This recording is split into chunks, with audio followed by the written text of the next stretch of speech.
فاق النبيين في خلق وفي خلق ولم يدانوه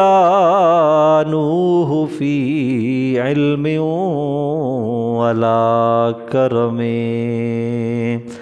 اللهم صل على محمد وعلى آل محمد كما صليت على إبراهيم وعلى آل إبراهيم إنك حميد مجيد۔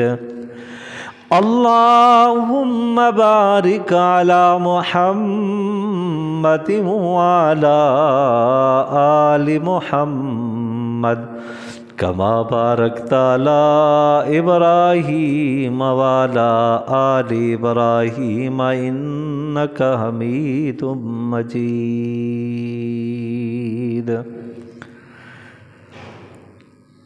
میرے محترم اور مکرم بھائی، دوستوں اور بزرگوں،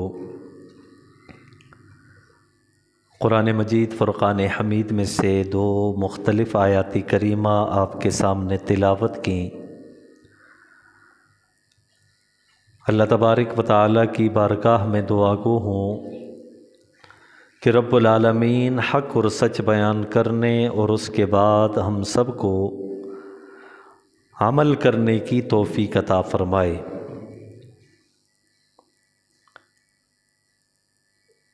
اللہ تعالیٰ کی قدرت کے مناظر ہر سو پھیلے ہوئے ہیں، جدھر بھی بندہ نگاہ اٹھاتا ہے وہاں اللہ کی رحمتوں اور قدرتوں کا ظہور ہوتا ہے۔ ایسی ایسی قیمتی نعمتیں ہیں اللہ تعالیٰ کی کہ دنیا کی ساری چیزیں بھی اس کا نعم البدل نہیں بن سکتی۔ اللہ تبارک و تعالیٰ نے دنیا جہاں کی ساری چیزوں کو انسان کے لیے بنایا ہے، اور انسان کو اللہ تعالیٰ نے خاص طور پر اپنی عبادت کے لیے بنایا ہے۔ اللہ تعالیٰ فرماتے ہیں میرے بندے، میری ساری نعمتیں تیرے لیے ہیں۔ یہ آسمان اور زمین کا نظام تیرے لیے ہے، یہ ہواؤں کا نظام میرے بندے تیرے لیے ہے، یہ موسم کا بدلنا، بارش کا برسنا، چاند کا طلوع ہونا، سورج کا طلوع ہونا، غروب ہونا، میرے بندے میرے ساری چیزوں کو تیری خدمت کے لیے مہیا کر دیا ہے۔ تجھے ضرورت پڑتی ہے دھوپ کو تو تیری دھوپ کے لیے میں نے آسمان کے اندر سورج کو مسخر کر دیا ہے۔ تجھے ضرورت لاحق ہوتی ہے ہوا کی، میں نے اس نظام کو بھی تیرے لیے بنا دیا ہے۔ تیری پیاس کے بجھانے کے لیے پانی کی ضرورت ہے، میں نے تیرے لیے انتظام بھی کر دیا ہے۔ تو کھانے کے لیے، تجھے جینے کے لیے کھانے کی ضرورت پڑتی ہے، تیرے لیے میں نے وہ نعمتیں، وہ خوراکیں، وہ چیزیں مہیا کر دی ہیں کہ جسے انسان خود جو ہے سوچ سوچ کر اس کی عقل حیران رہ جاتی۔ اب اللہ تبارک و تعالیٰ نے بے شمار نعمتوں سے انسان کو نوازا ہے۔ کئی دفعہ ان نعمتوں کا بیان کر چکا ہوں۔ خود انسان کے اپنے وجود میں بے شمار نعمتیں ایسی ہیں کہ جس کا شمار نہیں ہے اور جس کا شکریہ ہم پوری زندگی نہیں گزار سکتے۔ وہ کسی نے ایک خوب بات لکھی ہے، کتابوں میں ہے کہ ایک وقت کا بادشاہ تھا، اللہ تعالیٰ نے سلطنت سے نوازا، نوکر چاکر آگے پیچھے ہیں، لیکن اس کی ایک آنکھ نہیں تھی۔ اس نے وزیروں کو حکم دیا کہ جاؤ کسی ایسے شخص کو تلاش کرو کہ میں اسے آدھی سلطنت اپنی دے دوں اور وہ مجھے اپنی ایک آنکھ دے دے۔ وزیروں نے کہا ایسا تو ممکن نہیں ہے۔ بادشاہ نے کہا کہ یہ مانگنے والے لوگ ہیں، یہ غریب قسم کے لوگ ہیں، ان میں سے کسی کو پکڑ کے لے آؤ، انہیں ضرورت پیش آتی ہے، میں انہیں آدھی بادشاہت دینے کے لیے تیار ہوں۔ چل پڑا وزیر، دیکھتا ایک شخص ہے، کپڑے پھٹے پرانے ہیں، جسم گرد و آلود، گرد سے اٹا ہوا اس کا جسم، اس کے بال پر آگندہ ہیں، صدائیں لگا رہا ہے اللہ کے نام پر دے دو۔ یہ وزیر چل پڑتا ہے اور اسے کہتا ہے کہ چلا، تجھے بادشاہ کے پاس لے جاتا ہوں، تیری ساری مشکلیں حل ہو جائیں گی، ساری ضرورتیں پوری ہو جائیں گی، تو آ جا میرے ساتھ۔ اس نے کہا اچھی بات ہے، چل پڑا، بادشاہ کے سامنے پیش ہوا۔ بادشاہ نے کہا اسے اچھے کپڑے دو، اسے کھانے کے لیے بھی چیزیں ملیں گی، اسے پہننے کے لیے عمدہ لباس ملے گا، رہائش ملے گی۔ یہاں تک کہ بادشاہ نے اپنا وہی وعدہ جو اقرار کیا تھا کہ آدھی بادشاہت بھی ہے بندے میں تجھے دینے کے لیے تیار ہوں، بس تو نے صرف ایک کام کرنا۔ اس نے کہا بتاؤ تو صحیح۔ اس نے کہا میری ایک آنکھ نہیں ہے، مجھے ایک آنکھ دے دے، میں تجھے آدھی سلطنت دے دوں گا۔ اس نے کہا یہ نہیں ہو سکتا، یہ نہیں ہو سکتا کہ میں آدھی سلطنت کے بدلے میں اپنی ایک آنکھ تجھے دے دوں۔ اس نے کہا کہ اچھا چلو آدھی کی بات نہیں کرتے، پوری سلطنت کی بات کرتا ہوں، میں تجھے ساری بادشاہت دے دوں گا، مجھے تو اپنی ایک آنکھ دے دے۔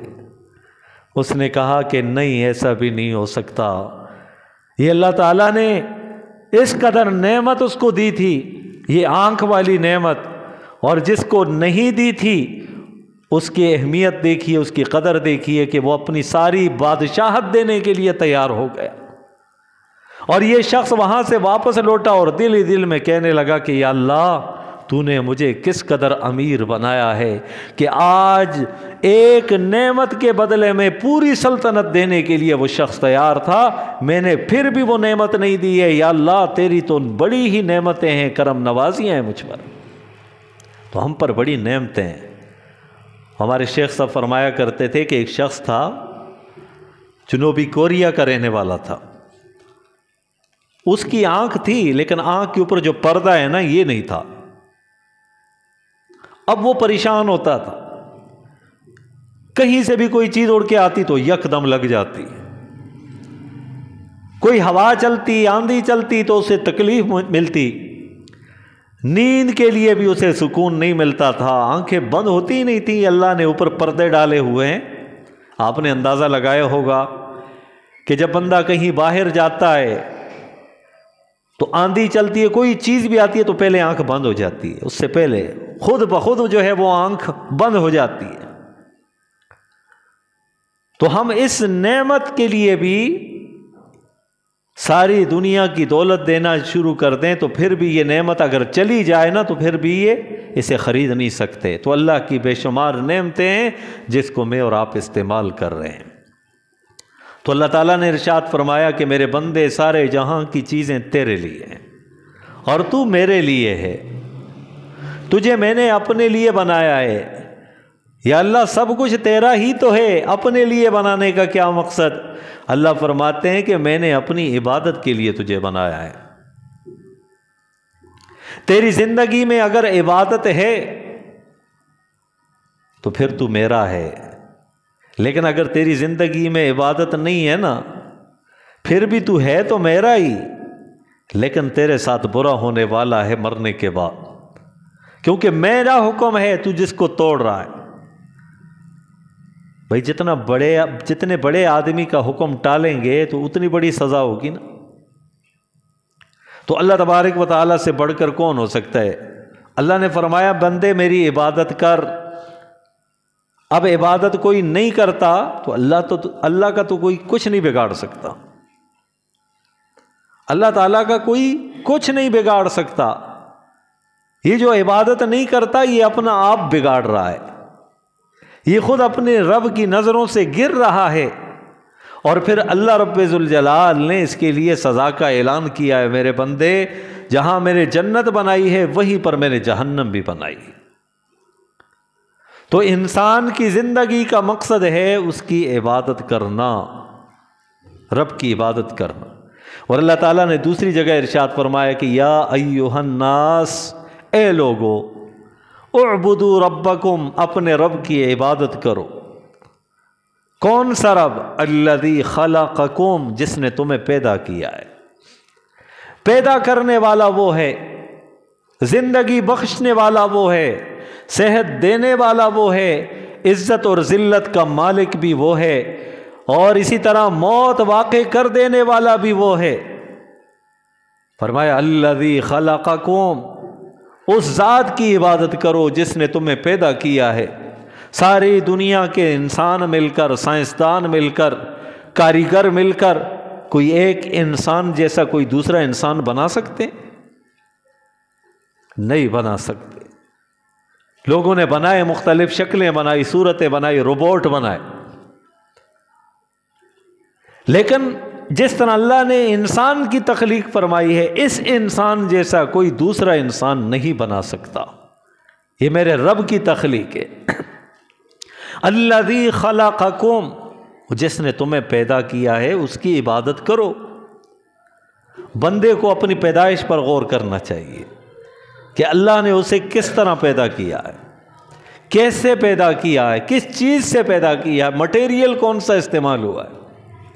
اللہ کو پتا تھا کہ یہ بندہ جو ہے نا ناشکرا ہے، یہ بندہ جھگڑالو ہے، یہ بندہ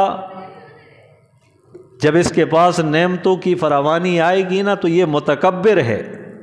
تو اللہ تبارک و تعالیٰ نے اس کی تخلیق ہی ایسی چیز سے کر دی ہے کہ اب انسان اگر اس چیز کے متعلق سوچے تو اس کی ساری اکڑ ختم ہو جائے، لیکن کوئی سوچتا ہی نہیں ہے نا۔ یہ اللہ تعالیٰ بار بار قرآن مجید کے اندر انسان کو تنبیہ فرما رہے ہیں، متنبہ کر رہے ہیں کہ میرے بندے میری عبادت کر، کیونکہ پیدا میں نے تجھے کیا ہے۔ الذی خلقکم، اور پھر فرمایا تو کیا ہے؟ یہ میں اور آپ بھی مخاطب ہیں نا، قیامت تک سارے انسان اس آیت کے مخاطب ہیں۔ اب ہماری جسامتیں کتنی ہیں؟ زیادہ سے زیادہ کوئی آدمی ہوگا 7 فٹ کا ہوگا، وہ بھی شاذ و نادر ہوتے ہیں، وگرنہ عام طور پہ 5.5 6 فٹ، کوئی تھوڑا سا اوپر ہو۔ یہ ہمارے قد ہے۔ ہماری عمریں کتنی زیادہ ہیں؟ زیادہ سے زیادہ اگر ہو بھی گئیں تو 100 سال، ورنہ عام طور پر زیادہ سے زیادہ کثرت کے اعتبار سے وہ 70 75 80 سال، اتنی عمریں ہیں۔ اس پر بھی یقین نہیں کیا جا سکتا کہ اتنی عمر ملے گی۔ ہاں، یہ عمر کسی بھی وقت ختم ہو سکتی ہے۔ بچہ بھی جا رہا ہے، جوان بھی جاتا ہے، اور صحت مند تندرست بھی جاتا ہے، کسی بھی وقت چلا جائے گا۔ لیکن میں عام طور پہ بات کرتا ہوں، اگر کوئی جیے بھی تو اتنا جیے گا۔ اللہ پاک نے فرمایا کہ میرے بندو تم سے پہلے بھی لوگوں کو میں نے پیدا کیا۔ الذی خلقکم والذین من قبلکم، تم سے پہلے بھی لوگوں کو میں نے پیدا کیا ہے۔ اور تم سے پہلے لوگ کیسے تھے؟ الذین جابوا الصخر بالواد، وہ لوگ تھے جو پتھروں کو تراش تراش کر اپنے گھر بنایا کرتے تھے۔ اتنے بڑے طاقت، آج بڑی سے بڑی مشینریاں ہم لگاتے ہیں نا کسی پتھر کو کاٹنے کے لیے، کسی چٹان کو ایک جگہ سے اٹھانے کے لیے دوسری جگہ لے جانے کے لیے کرین کا استعمال کرتے ہیں، بڑی بڑی جو ہے نا 22 ویلر گاڑی کا استعمال کرتے ہیں کہ اس پتھر کو یہاں سے وہاں تک لے جایا جائے۔ لیکن اللہ تعالیٰ نے جو قوم عاد اور قوم سمود کے لوگوں کو پیدا فرمایا تھا، ان کو اتنی قوت دی تھی، اتنی طاقت دی تھی کہ آج جو کام کرینے کر رہی ہیں وہ کام وہ خود اپنے ہاتھوں سے کیا کرتے تھے۔ آج بھی ان کے وہ عجائبات موجود ہیں، اللہ تعالیٰ نے نشان عبرت بنایا ان کو، لیکن ان کے گھروں کو آج بھی قائم رکھا ہے تاکہ لوگ اسے دیکھ کر عبرت حاصل کریں۔ ہمارا کوئی کمال نہیں ہے، ہم تو مشینری کا سہارا لیتے ہیں۔ وہ اپنے ہاتھوں سے جو ہے ان چیزوں کو تراش کر بنایا کرتے تھے۔ بڑے بڑے پہاڑ، بڑے بڑے پتھر ہوا کرتے تھے، اور انہیں تراش کر اتنی کاریگری کے ساتھ گھر بناتے تھے کہ ایک بہت بڑی چٹان ہوتی، مثلا اس مسجد اتنی چٹان ہوتی، اس کو تراش کر اندر سے خالی کرتے، اس میں دروازے بھی ہوتے، کھڑکیاں بھی ہوتی، اس میں برتن رکھنے کے لیے جگہ بھی ہوتی، سونے کے لیے الگ کمرہ ہوتا، دوسرے کمرے ہوتے، تو وہ سارے ایک چٹان سے بنایا کرتے تھے۔ ایسا مضبوط گھر ہو، اس کے گرنے کا کوئی عام طور پہ خطرہ ہو سکتا ہے؟ نہیں۔ ہمارے گھر کیا ہیں؟ کچے مٹیریل سے بنائے ہوئے ہیں، نیچے اینٹیں لگ گئی ہیں یا بلاک لگ گئے، اوپر اس کے اوپر پلستر ہوتا ہے، تو اگر تھوڑے سے بندہ اس کو دھکا دے تو نیچے گر جائے۔ اب ان چٹان سے بنے ہوئے گھر کو کوئی دھکا دے سکتا ہے؟ گرنے کا خطرہ کوئی نہیں۔ لیکن وقت کے پیغمبر ان کے پاس آئے اور کہا کہ لوگو، اللہ تبارک و تعالیٰ کی عبادت کرو، اللہ نے تمہیں پیدا کیا ہے، اللہ کی عبادت کرو۔ وہ کہنے لگے اللہ کون ہے؟ تم کس کی بات کرتے ہو؟ وہ کہتے ہیں وہ اللہ جو تم سے زیادہ طاقتور ہے، وہ اللہ جس نے تمہیں پیدا کیا ہے، تمہارے آباء و اجداد کو پیدا کیا ہے، جس نے تمہیں یہ قوت دی ہے، یہ ذہانت دی ہے، یہ متانت دی ہے، یہ طاقت دی ہے۔ وہ کہنے لگے من اشد منا قوہ، ہم سے زیادہ طاقتور کون ہے؟ ہم سے بڑا طاقتور کون ہے؟ وہ کہنے لگے۔ وقت کے نبی نے سمجھایا جذبات میں نہ ہو، بات کو سمجھو، حق کو مانو، وہ ناراض ہو جائے گا، اسے راضی کر لو، اسی لیے مجھے تمہارے پاس نبی بنا کر بھیجا ہے، اور میں تمہیں سمجھانے کے لیے آیا ہوں، لہٰذا اپنی ضد چھوڑو، اپنی توجہ رب کی عبادت کی طرف کرو۔ وہ کہنے لگے اچھا ہمیں دھمکاتے ہو، ڈراتے ہو؟ ہم کسی سے ڈرنے والے نہیں، تو جانتا ہے ہماری طاقت کو، ہماری قوت کو جانتا ہے۔ جب انسان کے پاس تھوڑی بہت طاقت آتی ہے نا، حالات اس کے بہتر ہوتے ہیں نا، تو اس کے اندر تکبر اور غرور شروع ہو جاتا ہے۔ الا ماشاء اللہ بہت ایسے لوگ بھی ہیں جن کے پاس یہ چیزیں آ بھی جائیں تو غرور اور تکبر ان کے پاس بھی نہیں جاتا، لیکن کسی کے پاس کوئی طاقت آ جائے، عہدہ آ جائے نا، تو اس کے چال چلن بدل جاتے ہیں، اس کی چال چلن بدل جاتی ہے، ملنے کا انداز بدل جاتا ہے۔ جس کے پاس عہدہ ہو جائے، جو عام بندوں کی طرح بندہ تھا، اچانک وزیر بن جائے، اچانک M N A M P A بن جائے، پھر اس کے نخرے ہوتے ہیں۔ پہلے وہ گھروں کے لوگوں کے پاس گھروں کو دستک دے کر منت سماجت کر کر ووٹ کی جو ہے بھیک مانگنے کے لیے وہ آیا کرتا تھا۔ اب جو ہے اسے جب عہدہ ملا، اتنا بڑا ہو گیا کہ اب اس تک پہنچنے کے لیے سلام کرنے کا بھی جو ہے وہ سلام کرنے کے لیے بھی اسے پہلے 3-4 آدمیوں سے ملنا پڑتا ہے۔ تو یہ غرور و تکبر یہ آج کے انسانوں میں بھی ہے، ان کے اندر بھی تھا۔ بھائی ان کے قد کتنے تھے، ان کی طاقت کتنی، طاقت کے متعلق تو میں نے بتایا، قد کتنے تھے۔ علماء فرماتے ہیں، مفسرین کرام فرماتے ہیں کہ 120 فٹ ان کے قد ہوا کرتے تھے۔ آج ہم مینار بناتے ہیں نا، وہ بڑا لمبا مینار بناتے ہیں، یہ تو ایک چھوٹا سا مینار ہی ہے۔ اتنا بڑا مینار جب مختلف مینار کھڑے ہو جائیں تو کیا عالم ہوگا، کیا سما ہوگا۔ اللہ پاک نے ایسے انسانوں کو بنایا تھا، جب وہ چل رہے ہوں گے تو کیسے نظر آتے ہوں گے۔ اور اگر آج کے اس دور کا موازنہ ان کے ساتھ کیا جائے نا، تو ہم ان کے مقابلے میں ایسے ہی ہیں جس طرح کہ آج ہمارے مقابلے میں چھوٹی چھوٹی چڑیا جو ہوتی ہیں وہ ہے۔ اللہ پاک فرماتے ہیں میرے بندے مجھے یہ چیز پسند نہیں، مجھے غرور اور تکبر پسند نہیں ہے، مجھے عاجزی پسند ہے۔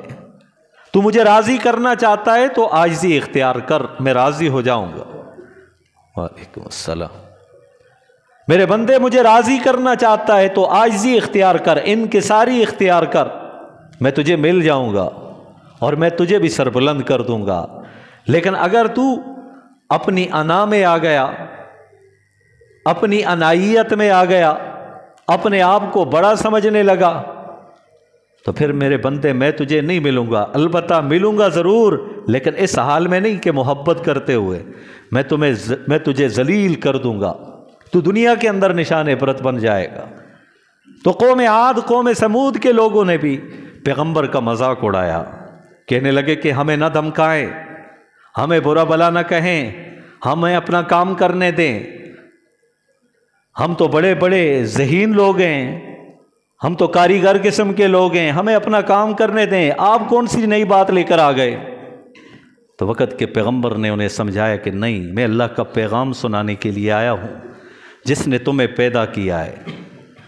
تو جو آیت کریمہ میں نے پڑھی نا، وَالَّذِينَ مِن قَبْلِكُمْ الَّذِي خَلَقَكُمْ، اللہ وہ ذات ہے جس نے تمہیں پیدا کیا، وَالَّذِينَ مِن قَبْلِكُمْ، تم سے پہلے لوگوں کو پیدا کیا۔ آج میری اور آپ کی تخلیق ہے، ہم ایک دوسرے کو جانتے ہیں، دیکھتے ہیں، ہماری وہ جسامتیں، وہ طاقتیں، وہ قوتیں، وہ صلاحیتیں وہ نہیں ہیں ہماری، جتنی کہ اللہ تبارک و تعالیٰ نے ان لوگوں کو دی تھی، اور اس کی تفصیل میں ذکر کر چکا ہوں کہ جب وہ چل رہے ہوں گے تو کیسی کیفیت ہوگی۔ لیکن وقت کے پیغمبر نے انہیں سمجھایا، انہوں نے دھمکانا شروع کر دیا، پھر سمجھایا پیار سے، سمجھ جاؤ۔ انہوں نے کہا کہ نہیں، ہم سے بڑا طاقتور تو کوئی بھی نہیں ہے۔ پھر اللہ رب ذوالجلال کی طرف سے ان کے اوپر عذاب مسلط ہوا، اور عذاب کیسا آیا؟ ہوا کا۔ یہ ہوا اللہ تعالیٰ کے حکم کے تابع ہے، جو چل رہی ہے، یہ میری اور آپ کی زندگی کے بقا کا ایک سامان ہے اور ایک سبب ہے، اللہ تعالیٰ نے بنایا ہے اس کو۔ لیکن یہ ہوا ذرا تیز چل جائے، کبھی کبھار ایسا ہوتا ہے کہ چھتیں اکھڑ جاتی ہیں، اس سے دروازے گر جاتے ہیں، گھروں کے آس پاس چیزیں ہیں وہ اڑ جایا کرتی ہیں، کبھی مزید شدت اختیار کر جائے تو درخت بھی اکھڑ جاتے ہیں، اور مزید اگر اس شدت اختیار کر جائے تو بستیوں کی بستیاں جو ہے نا وہ تباہ و برباد ہو جاتی ہیں، صرف ایک ہوا کی وجہ سے۔ اللہ تعالیٰ نے ہوا کا عذاب ان کے اوپر مسلط کیا۔ ہوا آئی، ایسی چلی، اتنے بڑے قداور، جس کی تفصیل بیان کر چکا ہوں، 120 فٹ قد ان کے، اتنے بڑے بڑے، جس طرح کہ میں اور آپ مسجدوں کے اوپر گنبد دیکھتے ہوتے، اتنے بڑے بڑے ان کے سر ہوا کرتے تھے۔ اللہ تعالیٰ نے ہوا کو حکم دیا، ہوا چلی، اس قدر چلی کہ یہ اڑنا شروع ہو گئے، اور یہ اڑے اور یوں فضا کے اوپر بلند ہو گئے، اور اس قدر بکھرنا شروع ہو گئے جس طرح کہ ہوا کے اندر پتنگے اڑتے ہیں، اس طرح یہ اڑنا شروع ہو گئے اور ایک دوسرے کے ساتھ ٹکرا گئے، پاش پاش ہو گئے، ان کے سر آپس میں ٹکرائے، اور اللہ تبارک و تعالیٰ نے ان کو نشان عبرت بنا دیا۔ اور یہ اللہ تعالیٰ نے قرآن مجید کے اندر ذکر فرمایا ہے، ان واقعات کو ذکر فرمایا ہے، کس لیے؟ یہ میرے اور آپ کے لیے بطور عبرت کے، کہ ہم ان واقعات کو دیکھ کر عبرت حاصل کریں۔ اسی طرح دیگر اقوام ہیں، ناپ تول کے اندر کمی کرنے والے قوم شعیب تھی، اور اسی طرح پیمانے کے اندر رد و بدل کرنے والی وہی قوم تھی، لوٹ مار کرنے والی، ہم جنس پرستی کے اندر مبتلا قوم لوط تھی۔ اللہ تبارک و تعالیٰ نے ان کو نشان عبرت بنایا اور قرآن مجید میں اس کا تذکرہ فرمایا، کس لیے؟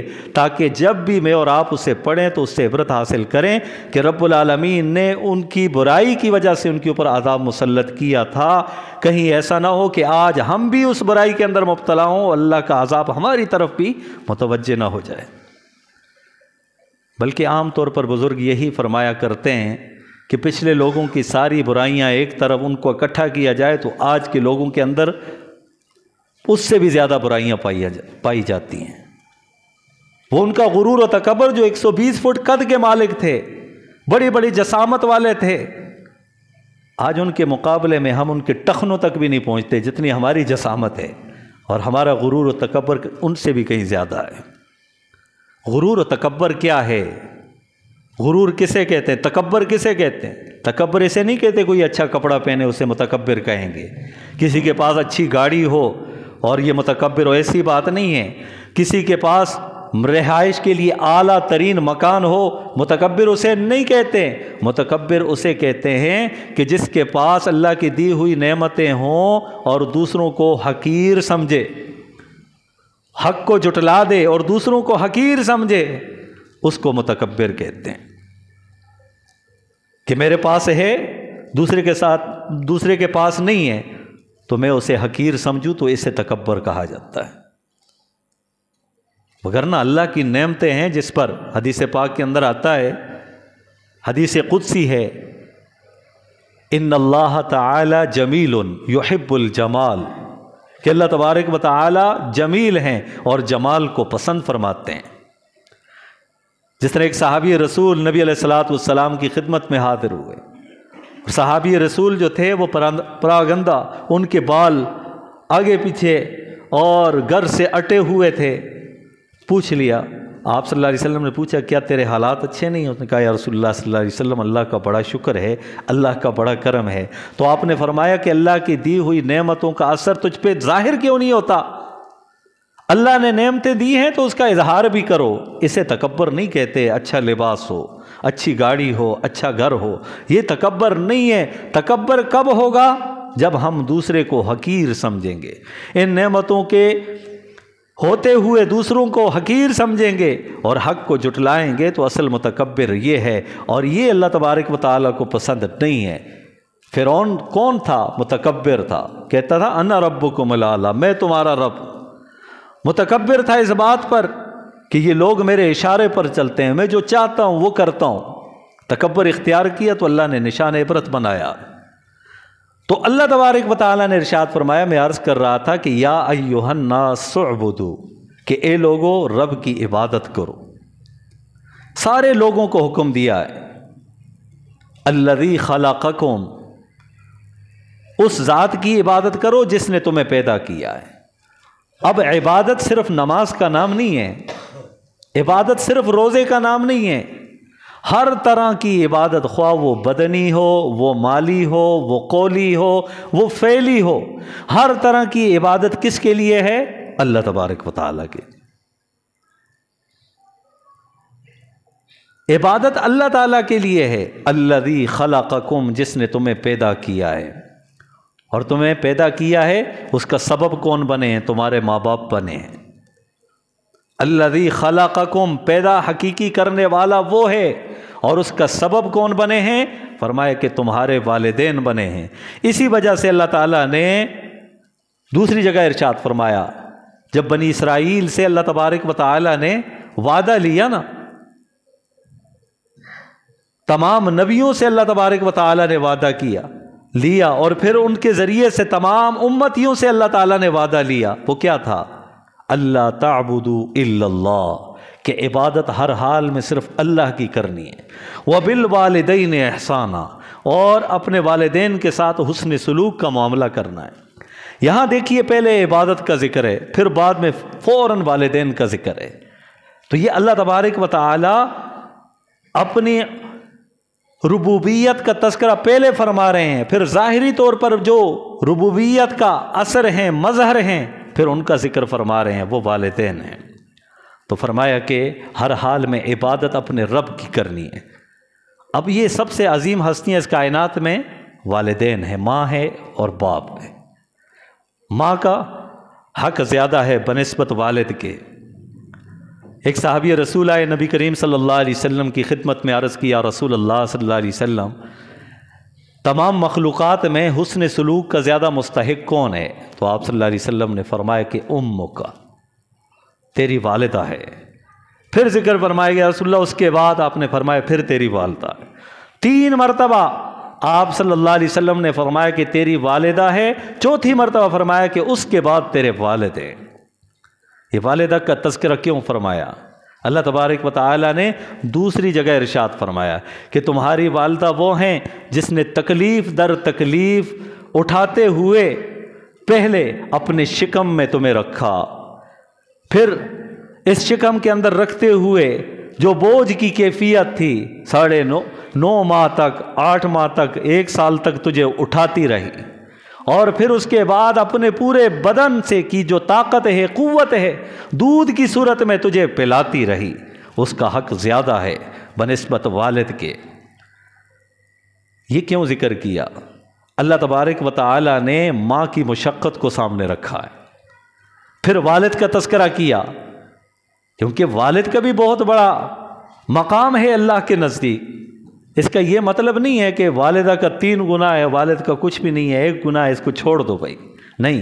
نبی کریم صلی اللہ علیہ وسلم نے ارشاد فرمایا کہ اگر جنت ماں کے قدموں کے نیچے ہے تو جنت تمہارا مقدر ہوگی، لیکن جنت میں جانے کے لیے دروازے کی ضرورت پڑے گی۔ خبردار سن لو، وہ جنت کا دروازہ تیرا والد ہے، اگر تو اسے راضی کرے گا تو تب جنت میں داخل ہو جائے گا۔ تو حقیقی معنوں میں فرمایا کہ عبادت تم ہر حال میں اپنے رب کی کرو، لیکن والدین کے ساتھ اس نے سلوک کا معاملہ کرو۔ اور اللہ رب ذوالجلال نے ارشاد فرمایا کہ یاد رکھنا پھر بھی عبادت میری کرنی، اپنے والدین کی بھی نہیں کرنی۔ نبی کریم صلی اللہ علیہ وسلم کے پاس کچھ لوگ آئے اور کہنے لگے یا رسول اللہ صلی اللہ علیہ وسلم، ہم فلاں منڈی کے اندر گئے ہوئے تھے، وہاں پر دیکھا لوگ کاروبار کر رہے تھے، عراق کی منڈی تھی، وہاں لوگ کاروبار کے لیے جمع تھے، اور ہم نے دیکھا کہ لوگ اپنے بڑے بڑے سرداروں کی بڑی عزت کیا کرتے تھے، اپنے سرداروں کی عزت کیا کرتے تھے، کوئی ان کے سامنے جھک رہا ہے، کوئی سجدہ کر رہا ہے، کوئی ان کو جو ہے نا وہ دبا رہا ہے، کوئی آگے پیچھے ان کے چل رہا ہے۔ یا رسول اللہ صلی اللہ علیہ وسلم، آپ زیادہ مستحق ہیں کہ ہم آپ کے سامنے سجدہ کیا کریں۔ آپ نے فرمایا خبردار، یہ سوچنا بھی نہیں، سجدہ جو ہے وہ عبادت ہے، اور عبادت صرف اور صرف رب العالمین کا حق ہے۔ اگر رب العالمین کے علاوہ کسی اور کو سجدہ کرنا جائز ہوتا تو میں عورت کو حکم دیتا کہ وہ اپنے خامند کو سجدہ کرتی، لیکن عبادت صرف اور صرف رب کی کرنی ہے، نہ والدین کی کرنی ہے، نہ بیوی کو شوہر کی کرنی ہے، نہ کسی اور کی عبادت کرنی ہے، صرف اور صرف اللہ نے فرمایا، اللہ کے حبیب نے فرمایا اپنے رب کی عبادت کرو۔ اور عبادت کے حکم کے بعد اللہ پاک نے کس چیز کی طرف توجہ دلائی؟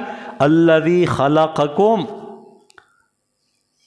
ہاں اس ذات کی عبادت کرو جس نے تمہیں پیدا کیا ہے۔ اللہ پاک نے بندوں کو کس طرح حسین بنایا ہے، ہر ایک آدمی اپنی ذات پر مطمئن ہے، ہاں جی، ہر ایک آدمی جب بھی اپنے آپ کو دیکھتا ہے تو اسے اپنا آپ اچھا لگتا ہے، اپنی اولاد کو دیکھتا ہے تو اولاد اچھی لگتی ہے، اپنے رشتہ داروں کو دیکھتا ہے تو اچھے لگتے ہیں، اپنے بڑوں کو دیکھتا ہے، اساتذہ کو دیکھتا ہے، جن سے ان کا دلی طور پر تعلق ہے انہیں دیکھتا ہے تو خوش ہوتا ہے۔ تو اللہ نے کتنا حسین بنایا انسان کو۔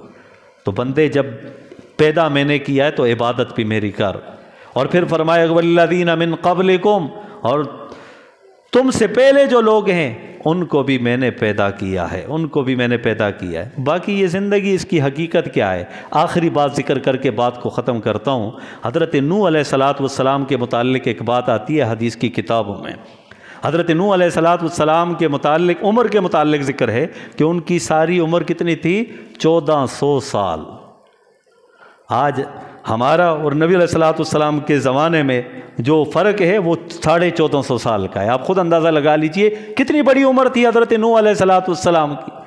لیکن نوح علیہ السلام کی جب موت کا وقت آیا نا تو اللہ تعالیٰ نے حضرت اسرائیل علیہ السلام کو بھیجا روح قبض کرنے کے لیے، اور جب روح قبض کی گئی اس کے بعد جو ہے اللہ تبارک و تعالیٰ کے اذن سے، حکم سے ان سے پوچھا گیا کہ تم نے اپنی زندگی کو کیسے پایا؟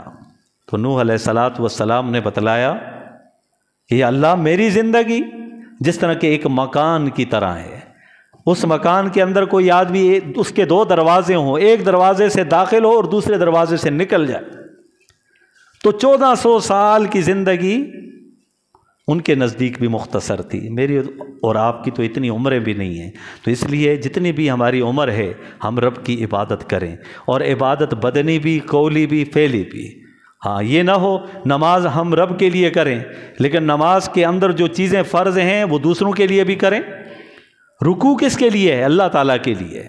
سجدہ کس کے لیے ہے؟ اللہ تعالیٰ کے لیے ہے۔ ثنا اور توصیف اور تعریف ہر طرح کی وہ اللہ کے لیے ہے۔